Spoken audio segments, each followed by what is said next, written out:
मक्के दी रोटी, सरसों का साग, राजमा चावल, दाल मखनी, अमृतसरी नान तो हर किसी की जुबान पर चढ़ा रहता है। पंजाबी खाने की बात हो या डांस, पंजाबी गानों की बात हो या फिर शादी की हर चीज लाजवाबी होती है।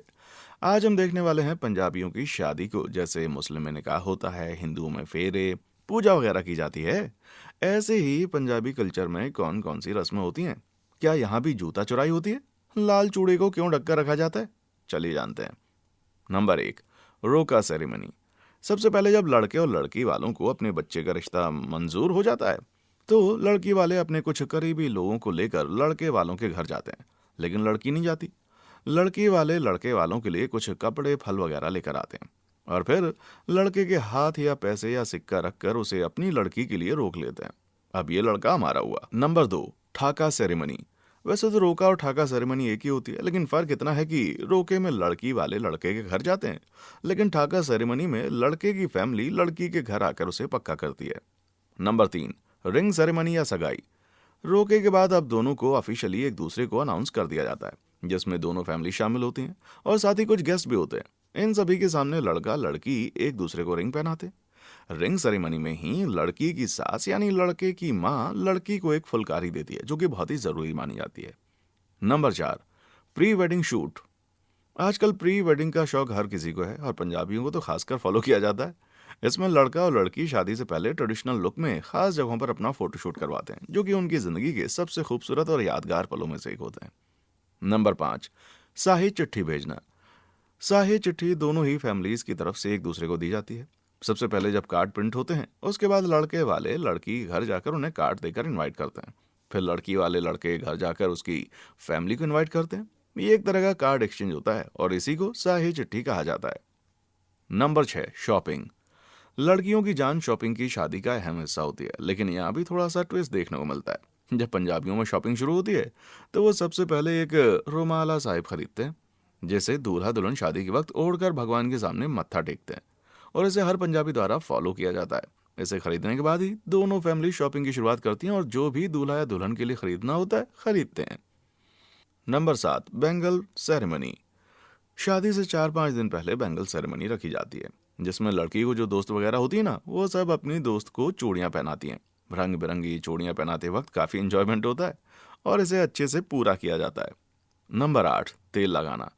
इसके बाद होता है तेल लगाना, जिसमें 5 मैरिड औरतें लड़की को तेल लगाती हैं और अनाज के दाने जो पहले से मीठे करके रखे होते हैं उन्हें लड़की को खिलाया जाता है। तेल लगाने के लिए हरे रंग की घास ली जाती है, जिसे मौली से बांधकर इसी की मदद से तेल लगाते हैं। यहीं से गाने बजाने का डांस वगैरह शुरू होता है। नंबर 9, आटा पानी। अगली रस्म है आटा पानी। ये रस्म दोनों ही फैमिलीज में की जाती है। आटा गूंदने का काम जो होता है वो दूल्हा दुल्हन की मम्मी का होता है। शुरू में तो मम्मी ही आटा गूंदती हैं, लेकिन बाद में दूसरी औरतें भी हेल्प करवाती हैं और गाने वगैरह भी गाती हैं। इन सभी औरतों को मौली यानी जो कि धागा होता है वो बांध दिया जाता है और ये सभी शादी का हिस्सा बन जाती हैं। नंबर 10, शगन लगाना। इस रस्म में लड़की के जो फादर होते हैं वो अपने कुछ खास लोगों, खासकर मेल्स को लेकर लड़के के घर जाते हैं और फिर लड़के को तिलक करते हैं। साथ ही जो लोग लड़के के लिए गिफ्ट लाए होते हैं उसे देते हैं। लड़के का मुंह मीठा करवाने के लिए मिठाई के साथ साथ मखाने भी लाए जाते हैं। इसी से लड़का अपना मुंह मीठा करता है। नंबर 11, मेहंदी। अगली रस्म है मेहंदी, जिसे शादी से एक दिन पहले किया जाता है। इसमें लड़की के हाथों पैरों में मेहंदी लगाई जाती है और कहा यह भी जाता है कि जिस दुल्हन की मेहंदी ज्यादा रचती है या ज्यादा गहरा रंग आता है, उसका हस्बैंड उससे उतना ही प्यार करता है। इसलिए ये रस्म लड़की के लिए काफी यादगार होती है। नंबर 12, जागो या लेडी संगीत। लेडी संगीत को पंजाबियों में जागो कहते हैं, जिसे शादी से पहली रात मनाया जाता है। इस रात खूब गाना बजाना, डांस वगैरह होता है।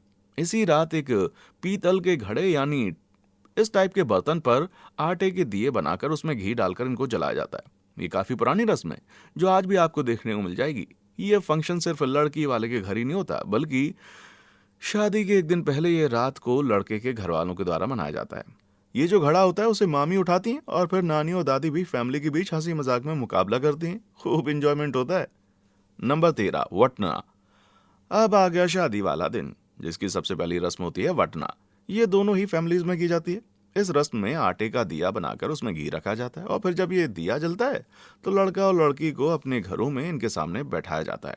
इनके पैर के नीचे सिक्का भी रखा जाता है और फिर हल्दी वगैरह लगाई जाती है, जिससे चेहरे पर अलग निखार आता है। इस बीच सभी औरतें हल्दी लगाती हैं और धागा भी बांधा जाता है। यहाँ ट्रेडिशनल सॉन्ग्स भी गाए जाते हैं और इस तरह खूब इंजॉयमेंट के साथ ये रस्में निभाई जाती हैं। नंबर 14, स्नान। वटना के बाद दूल्हा दुल्हन को नहलाया जाता है और नहलाने के बाद लड़के या लड़की के मामा इनको रिसीव करते हैं और फिर देखते रहते हैं, जिन्हें लड़का लड़की को तोड़ते हैं और जो बच जाते हैं उन्हें मामा तोड़ते हैं।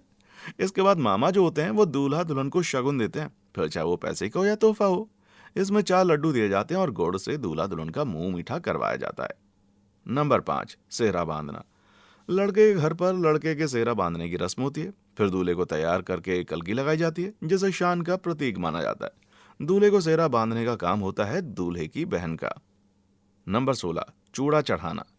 जहां दूल्हे का सेहरा बांधा जाता है वहीं लड़की के घर चूड़ा चढ़ाने की रस्म होती है। इसमें लड़की के जो मामा होते हैं वो दूध और पानी के घोल में चूड़ा भिगोते हैं और फिर अपने हाथ से पहनाते हैं। लेकिन लड़की को नहीं देखने दिया जाता, इसलिए उसके हाथों पर कोई कपड़ा बांध देते हैं। ये चूड़ा लड़की 1.25 महीने तक पहने रख, उसके बाद लड़की की नंद इसे उतार देती है। नंबर 17, बारात का स्वागत। ये सब पूरा होने के बाद लड़का अपने सभी घर वालों और रिश्तेदारों के साथ शोर शराबे के लड़की घर बारात लेकर आता है। यहाँ लड़की वाले इनका बहुत अच्छे से वेलकम करते हैं। दरवाजे पर मिलनी होती है। इसमें दूल्हा दुल्हन के मामा एक दूसरे से मिलते हैं, गले लगते हैं और जो भी प्रेजेंट्स वगैरह होते हैं वो एक दूसरे को देते हैं और इस तरह मिलने की रस्म पूरी होती है। Number 18, ribbon ceremony. अरदास करने के बाद रिबन कटिंग होती है, जिसमें लड़की की जो 2 बहनें होती हैं ना दोस्त, वो लड़के के दरवाजे पर रोक लेती हैं और फिर अंदर आने के लिए जितने चाहे पैसे मांग सकते हैं। जब तक लड़का इनको पैसे नहीं देता तब तक उसे अंदर जाने की परमिशन नहीं होती और फिर लड़के वाले पैसे देकर रिबन काट कर अंदर चले जाते हैं। नंबर 19, आनंद कारज या फेरे। यहाँ सबसे पहले लड़का गुरु ग्रंथ साहिब के सामने रुमाला साहिब लेकर आता है, फिर उसके सामने मत्था टेकता है। इसके बाद लड़की की बारी आती है, जिसमें लड़की रुमाला साहिब लेकर गुरु ग्रंथ साहिब के सामने सर झुकाती है। फिर दोनों एक साथ बैठते हैं। इसके बाद आगे की रस्म के लिए लड़की का फादर लड़के के कंधे पर एक कपड़ा, जिसे पल्ला कहते हैं, उसे लड़की के हाथ में पकड़ा देता है। ये कपड़ा लड़की फेरे लेते वक्त भी हाथ में पकड़ती है। फिर छोटी अरदास होती है, फिर से फेरे शुरू होते हैं। गुरु ग्रंथ साहिब की हुजूरी में पाठ होता है, कीर्तन किया जाता है, फिर चाहे फेरे लिए जाएं, जिसमें लड़की का भाई लड़की के साथ चलता है, जिसका मतलब होता है कि वो लड़की के साथ खड़े हैं। फिर अरदास होती है, जिसमें सभी खड़े होते हैं और इस तरह फेरे और शादी की रस्म पूरी होती है। नंबर 20, जूता चुराना।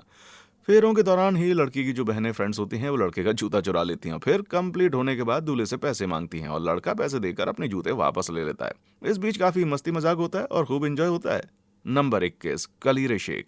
इसके बाद दुल्हन अपनी दोस्तों के ऊपर अपने कलीरे शेक करती है और ऐसा कहा जाता है जिस पर भी ये गिरता है उसकी जल्दी शादी होगी। नंबर 22, डोली। डोली की रस्मों में लड़की मुट्ठी भर चावल पीछे फेंक कर अपने घर वालों से मिलकर लड़के के साथ ससुराल चली जाती है, जो कि काफी इमोशनल मोमेंट होता है। नंबर 23, पानी वरना। दूल्हा दुल्हन के स्वागत के लिए दूल्हे की माँ एक कलश में पानी लेकर दोनों की नजर उतारती है और फिर पी लेती है। फिर लड़की घर के अंदर आती है। नंबर 24, पग फेरा। पग फेरे में लड़की का भाई शादी के बाद अपनी बहन को लेने आता है और फिर दुल्हन एक रात अपने घर पर रहती है और फिर अगले दिन वापस आती है। इस तरह सभी रीति रिवाज, हंसी मजाक, डांस, गाने कहते हुए पंजाबियों की शादी पूरी होती है। वैसे कि आपने पंजाबियों की वेडिंग देखी है? कमेंट सेक्शन में आकर बताएं। वीडियो को लाइक और शेयर करें। देखने के लिए शुक्रिया।